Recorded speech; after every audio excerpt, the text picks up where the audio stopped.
नमस्कार सबैजनालाई the tuition क्लासमा तपाईँहरूलाई स्वागत छ। हामी बिबिएस सेकेन्ड इयरको म्याक्रो इकोनोमिक्स पढ्दैछौँ। म्याक्रो इकोनोमिक्सको पनि फर्स्ट च्याप्टरको फर्स्ट च्याप्टरको सेकेन्ड भिडियो हो यो चाहिँ। एकदम सर्ट एन्ड स्विटमा चाहिँ हामी भिडियो बनाउँदैछौँ। हामीले चाहिँ अगाडिको लिमिटेसनसम्म चाहिँ हामी सकिसकेका थियौँ र म्याक्रो इकोनोमिक कन्सेप्ट्सहरूको चाहिँ हामी क्लास बनाउँदै थियौँ, भिडियो बनाउँदै थियौँ र आज हामी यसमा सुरु गरिहालौँ है। स्टक भेरिएबल र flow variables, equilibrium and disequilibrium र स्ट्याटिक एन्ड डाइनामिक इक्विलिब्रियम भनेर चाहिँ तीनवटा म्याक्रो इकोनोमिकको चाहिँ कन्सेप्टहरू छन्। जस्तै स्टक भेरिएबल्स र फ्लो भेरिएबल्स भनेर दुईवटा खालका भेरिएबल्स हुन्छन् इकोनोमीमा होइन। स्टक भेरिएबल्स भनेको यस्तो मेजरमेन्ट अथवा यस्तो मेजर्ड चाहिँ भेरिएबल हो जसलाई चाहिँ एउटा पोइन्ट अफ टाइममा, जस्तै मानिलिउँ वेल्थ अफ 31 डिसेम्बर, हामी 31 डिसेम्बरसम्मको हामीले वेल्थ चाहिँ हामीले थाहा पाउनु परेको छ भने त्यो चाहिँ के एउटा पोइन्ट अफ टाइम, एउटा कुनै टाइमलाई लिएर हामीले चाहिँ मेजरमेन्ट गरिन्छ भने त्यसलाई चाहिँ स्टक भेरिएबल्स भन्छौँ। अर्को चाहिँ हुन्छ फ्लो भेरिएबल्स। फ्लो भेरिएबल्स भनेको measured over a period of time, भन्दाखेरि इन्कम होल इयरको चाहिँ हामीले फुल होल इयरको नै इन्कम हामीले चाहिँ हेर्छौँ भने त्यसलाई चाहिँ हामी फ्लो भेरिएबल्स भन्छौँ। शब्दमा नै छ, स्टक भनेको चाहिँ एकदमै पोइन्ट अफ टाइम, फ्लो भनेको चाहिँ पानी जस्तै बगेको भनेको त्यो के छ, चलायमान छ, त्यो फ्लो भेरिएबल्स। अर्को हुन्छ इक्विलिब्रियम एन्ड डिसइक्विलिब्रियम भनेर भन्छ। इक्विलिब्रियम भन्ने बित्तिकै हामीले चाहिँ एउटा ब्यालेन्स भनेर बुझ्छौँ होइन। अब इक्विलिब्रियम पनि कुन कन्डिसनको इक्विलिब्रियम भन्दाखेरि हामी इकोनोमिक्सभित्र बसेर कुरा गर्दैछौँ इक्विलिब्रियम भनेर। इक्विलिब्रियम भन्ने बित्तिकै इकोनोमिक्समा डिमान्ड र सप्लाईको कुरा आउँछ। डिमान्ड जति डिमान्ड हुन्छ त्यति नै सप्लाई हुन्छ भने त्यो इक्विलिब्रियम हुन्छ, किनभने त्यहाँ कहीँ पनि इक्विलिब्रियम नाममै इक्वेल छ भनेर बुझेको के इक्विलिब्रियम भनेको चाहिँ। जस्तै तपाईँहरूले यो देख्न सक्नुहुन्छ कि यो फिगरमा चाहिँ के लेखेको छ भने दुईवटा लाइन छ हो, एएस र एडी भनेर एग्रिगेट सप्लाई र एग्रिगेट डिमान्ड भनेर चाहिँ दुईवटा लाइन छ। त्यो दुईवटा लाइन जहाँ भेट हुन्छ त्यसलाई चाहिँ हामीले ई भनेर ठाउँ दिएका छौँ। भन्दा त्यो ई भन्ने पोइन्ट के रहेछ, एडी इक्वल्स टु एएस भनेको एग्रिगेट डिमान्ड र एग्रिगेट सप्लाई त्यहाँ गएर मिट हुँदो रहेछ। त्यो मिटिङ पोजिसनभन्दा माथि अथवा तल कहीँ पनि जुनसुकै प्राइस लेभलमा पनि इक्विलिब्रियम छैन। त्यस्तो इक्विलिब्रियम नभएको कन्डिसनलाई हामी के भन्छौँ, डिसइक्विलिब्रियम भनेर भन्छौँ। डिसइक्विलिब्रियम, इक्विलिब्रियम नभएको कन्डिसन जहाँ चाहिँ हाम्रो के हुन्छ, ट्रेड डेफिसिटहरू हुनसक्छ, अनइम्प्लोइमेन्टहरू हुनसक्छ होइन, अनि एग्रिगेट सप्लाई भन्दा एग्रिगेट डिमान्ड धेरै हुनसक्छ होइन, एक्सेस सप्लाई हुनसक्छ, एक्सेस डिमान्ड हुनसक्छ। त्यो कन्डिसनलाई हामी डिसइक्विलिब्रियम भनेर भन्न सक्छौँ। अर्को हुन्छ स्ट्याटिक भर्सेस डाइनेमिक इक्विलिब्रियम। माथिको इक्विलिब्रियम जस्तै इक्विलिब्रियमको कन्डिसन पनि हाम्रो के हुन्छ, स्ट्याटिक र डाइनेमिक इक्विलिब्रियम हुन्छ। जस्तै स्ट्याटिक इक्विलिब्रियम भनेको चाहिँ के हुन्छ, यसमा चाहिँ धेरै टाइमको फ्लक्चुएसन्सहरू हेर्दैन, यसले चाहिँ फिक्स्ड पोजिसनलाई मात्रै यसले चाहिँ के गर्छ, कन्सर्न्ड हुन्छ। अर्को भनेको डाइनेमिक हुन्छ। डाइनेमिक भनेको स्ट्याटिक भन्ने बित्तिकै तपाईँले एक ठाउँमा अडिएर बसेको अथवा पोइन्ट अफ टाइमको मात्रै कुरा गर्नुहुन्छ, फिक्स्ड पोजिसनको मात्रै कुरा गर्नुहुन्छ भने डाइनेमिक भन्ने बित्तिकै के हुन्छ, यो चाहिँ मुभिङ इक्विलिब्रियम भने जस्तो हो है, इन्क्लुड्स टाइम, यो टाइमदेखि यो टाइम फ्रेमसम्मको भनेर कुरा गरिन्छ। Studies moving or adjusting equilibrium, आफैलाई इक्विलिब्रियम एडजस्ट गरेको इक्विलिब्रियमहरू हामीले चाहिँ डाइनेमिक इक्विलिब्रियमभित्र पढ्न सक्छौँ।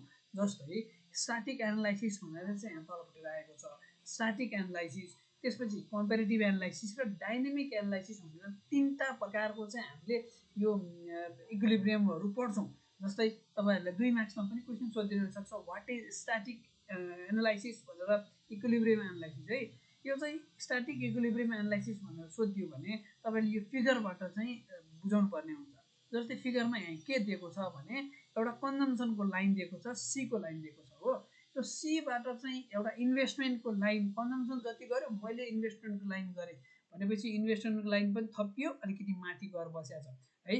त्यसपछि इन्कम लेभलको लाइन गएर बसेको छ भन्दा तपाईँको कन्जम्सन र इन्भेस्टमेन्ट इक्वल्स टु तपाईँको इन्कम भयो। त्यो पोजिसन भनेको के भयो, इक्विलिब्रियम पोजिसन भयो हो। त्यो ठाउँ भनेको चाहिँ इक्विलिब्रियम पोजिसन हो, जहाँ चाहिँ हाम्रो इन्कम जति हुन्छ, इन्कम बराबर कन्जम्सन प्लस इन्भेस्टमेन्ट हुन्छ। हामी कि खर्च गर्छौँ कि चाहिँ इन्भेस्टमेन्ट गर्छौँ अथवा सेभिङ्स गर्छौँ होइन। भन्दाखेरि C plus I equals to Y हुन्छ। त्यो पोजिसनलाई चाहिँ हामी के भन्छौँ, इक्विलिब्रियम पोजिसन भनेर भन्छौँ। यो चाहिँ यसमा चाहिँ स्ट्याटिक भर्सेस डाइनेमिक इक्विलिब्रियममा चाहिँ होइन। अब ई भन्ने ठाउँमा यो चाहिँ के भयो, एउटा पोइन्टको मात्रै देखायो भन्दा नेसनल इन्कम यति भएको बेलामा इक्विलिब्रियम छ है भनेर मात्रै एउटा पोइन्ट एउटा टाइमको मात्रै देखाइदियो होइन, भन्दाखेरि एउटा भेरियस टाइमको देखाइरहेको छैन।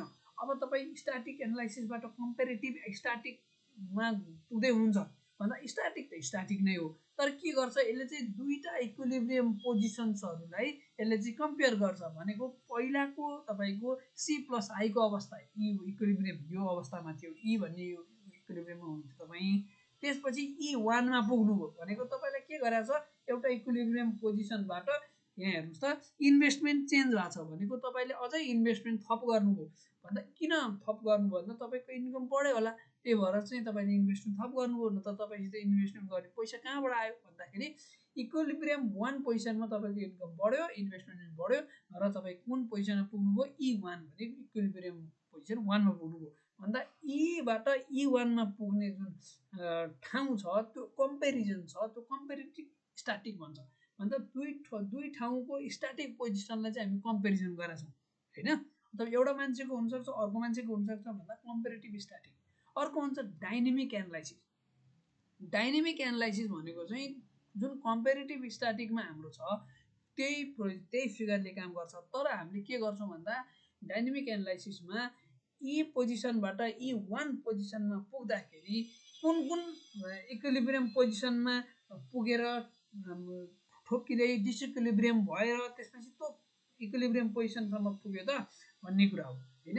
जस्तै ई पोजिसनमा थियो, मान्छेको इन्कम बढेको थियो, अब उसले अलिकति इन्भेस्टमेन्ट बढाएको थियो होइन, इन्भेस्टमेन्ट बढाउँदाखेरि ऊ अप्टिमम लेभलसम्म इन्भेस्टमेन्ट गर्छ भनेको उसको जति इन्कम छ त्यो बाँकी रहेको सबै उसले चाहिँ इन्भेस्टमेन्ट गर्छ। अब कन्जम्सन गर्छ, कन्जम्सन बढाएन, उसले इन्भेस्टमेन्ट मात्रै बढायो भने त्यो ठाउँ हुँदै जस्तै ईबाट एमा पुग्यो, अनि बीमा पुग्यो, सीमा पुग्यो, अनि इक्विलिब्रियम पोजिसनमा पुग्यो भन्दाखेरि ईबाट E1सम्म पुग्ने जुन एउटा बाटो हुन्छ, एउटा चाहिँ वे हुन्छ, त्यो एडजस्टमेन्टहरू हुन्छ, त्यो सबै चिज हेर्ने भनेको डाइनेमिक एनालाइसिस भनेको।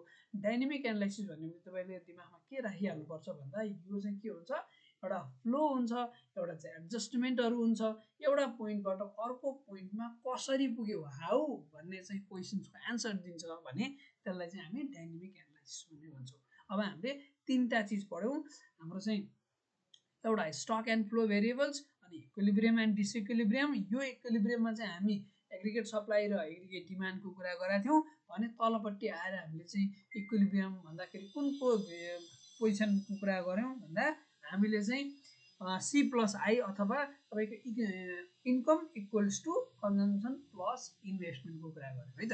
यति भइसकेपछि हामीले च्याप्टर फर्स्ट सक्छौँ। त्यसपछि अलिकति तलपट्टि मैले पास्ट क्वेसन्समा आएको, पास्ट क्वेसनहरू आएको, ब्रिफ एन्सर क्वेसनमा आएको सबै चिजहरू मैले सरासर हामीलाई इक्जामको बेलामा पढ्न सकिने गरी भनेर चाहिँ सबै क्वेसन्सको एन्सरहरू यसमा राखिदिएको छु, नेपाली र इङ्ग्लिस दुइटैमा मिक्स गरेर होइन। माथि हाम्रो थ्योरी पार्टहरू सबै चिज छन्, तलपट्टि चाहिँ जुन जुन इक्जाममा आएको छ त्यो चिज मात्रै मैले राखिदिएको छु। तपाईँहरूले चाहिँ यो भिडियोलाई पज गर्दै त्यसपछि नोटमा टिप्न पनि सक्नुहुन्छ, अनि त्यसपछि पज गर्दै पढ्दै गर्दा पनि सक्नुहुन्छ। यसमा चाहिँ मैले सरल देखाउँछु, स्कोप अफ म्याक्रो इकोनोमिक्स 2073 सालमा आएको थियो, थ्योरी अफ नेसनल इन्कम, यो चिज चाहिँ हामीले माथि पनि पढिसकेको छौँ होइन।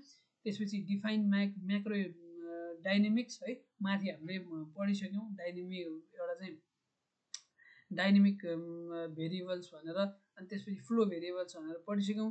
अर्को चाहिँ डिस्क्रिप्टिभ एन्सर क्वेसन्समा चाहिँ dynamic analysis of macro economics है, म्याक्रो इकोनोमिक्सको डाइनेमिक एनालाइसिसहरू। त्यसपछि स्ट्याटिक एनालाइसिसहरू हामीले माथि पढिसक्यौँ नि, स्ट्याटिक एनालाइसिस, डाइनेमिक एनालाइसिस। त्यसपछि युजेस अफ म्याक्रो इकोनोमिक्स होइन, म्याक्रो इकोनोमिक्सको युजेसहरू धेरैचोटि सोधिरहेको छ, dynamic versus macro static analysis भर्खरै पढेको होइन। त्यो चिजहरू, यो चिजहरू चाहिँ हामीले क्वेसन्समा भेट्न सक्छौँ। तपाईँहरूले भिडियोलाई चाहिँ पज गर्दै हेर्न सक्नुहुन्छ। Okay, thank you for the class. तपाईँहरूलाई फेरि सेकेन्ड च्याप्टरको भिडियोहरू चाहिँ हामी राखिदिन्छौँ, त्यो पनि हेर्नु नछुटाउनु।